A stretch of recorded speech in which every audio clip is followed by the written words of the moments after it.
Raising animals for food generates more greenhouse gases than all the cars and trucks in the world combined. Groundbreaking report, 2006 UN. It's 3 a.m. I can't sleep. I'm scared about the end of the world. I don't know what to do with myself. I don't know what I'm doing. Making a video for YouTube.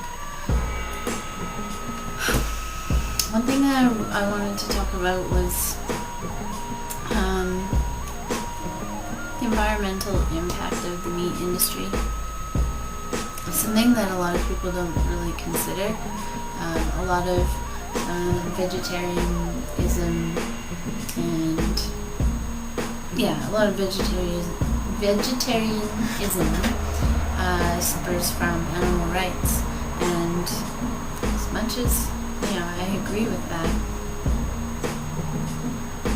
some people don't, and some people feel like animals are ours to eat, but factory farming is really gross in all kinds of ethical ways, but that's not what I'm talking about.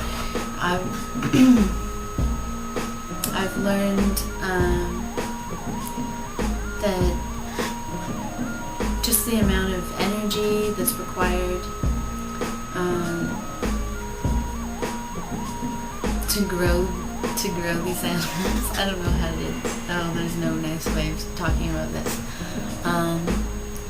A lot of energy is consumed. There's lots of methane, which is a greenhouse gas, worse than carbon dioxide, that is released from feces and gas from these animals. It's gross. It's really gross, and it's gross the way they live, and then, this miserable poor little animal, and then you eat it, and it becomes you, right? So, that can't be good for you. What I'm proposing, according to Wikipedia, is known as environmental vegetarianism. Except I'm not going to the full extreme of vegetarianism. I've simply reduced my meat consumption by a significant and impactful amount. I don't eat chicken, beef, or pork more than once a week, because those are the biggest industries here, and therefore are polluting the most.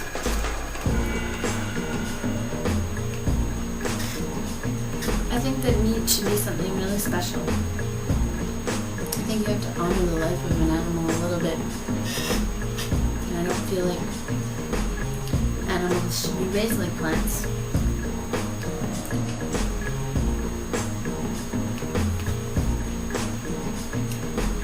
Let's look at some facts here. According to a New York Times article,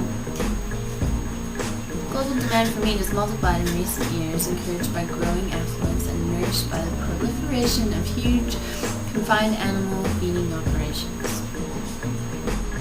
It says meat, like oil, is subsidized by the federal government and subject to accelerating demand as nations become wealthier, and thus in turn sends prices higher. Finally, like oil, meat is something people are encouraged to consume less of, as the toll exacted by industrial production increases and becomes increasingly visible. There was some gross statistic. The average American consumes around 100 pounds of just beef in a year. Can't find it. It's in here. I'll link you. The environmental impact of growing grain for the animals is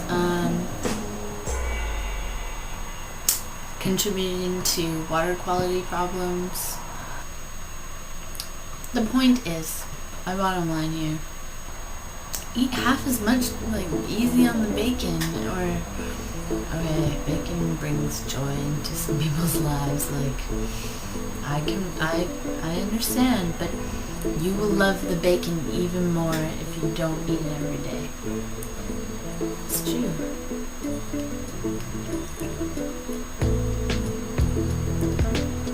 It's like when you stop drinking. Do you ever do that? Like, don't drink for a while and then you have a drink and it's delicious. Gets you drunker too. Maybe your meat high. Do you ever get rushes from meat? I don't know, I've never, but maybe you'll get high off your meat if you stop eating it for a while. That'd be neat. You should try it. You should just, cut down on the meat for a while. What I've done, did I say this? Let me say it again. What I've done is stop eating chicken, pork, and beef, except for once a week. I have a meat day. And I do eat quite a bit of seafood. The idea is not to replace it with another meat, especially one that's not sustainable. And you can look into that. There's some fish that, are... Oh, I hope that doesn't make up my word. There's some seafood that's sustainable and there's some that's not. So let's take a little...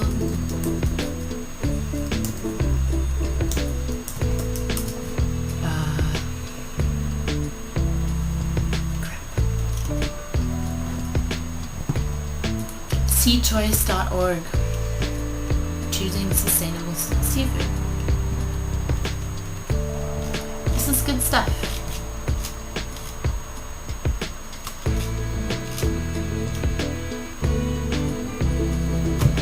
Where am I going with this? Probably to bed. 3:21. I'm going to come out with a new video and it will be concise and lovely.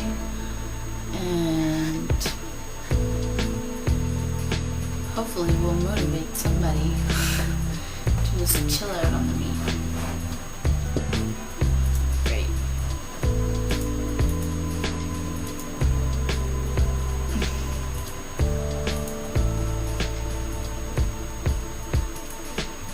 If you're feeling ambitious,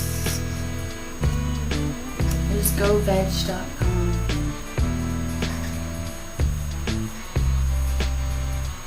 According to them, according to the UN, the meat industry emerges as one of the top 2 or 3 most significant contributors to the most serious environmental problems at every scale from local to global.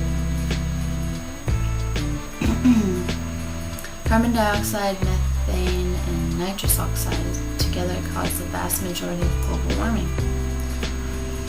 Raising animals for food is one of the largest sources of carbon dioxide and the single largest source of both methane and nitrous oxide emissions. Okay, let's hear about the nitrous. It is about 300 times more potent as a global warming gas than carbon dioxide. According to the UN, the meat, egg, and dairy industries account for a staggering 65% of worldwide nitrous oxide emissions. Now, that's stupid. That's so we can eat what we want. We don't need this to survive, and we're killing ourselves to do it. We're killing everyone. Not just you. It's not just you. You're like, okay, well, I don't care if I die in 20 years because the world's not going to be around. But you're killing people all over the world with your greediness. I'm going to get preachy. I'm going to. I can't help it. I got angry. Eat some I'm eating strawberry slices. If you slice them, then you're conserving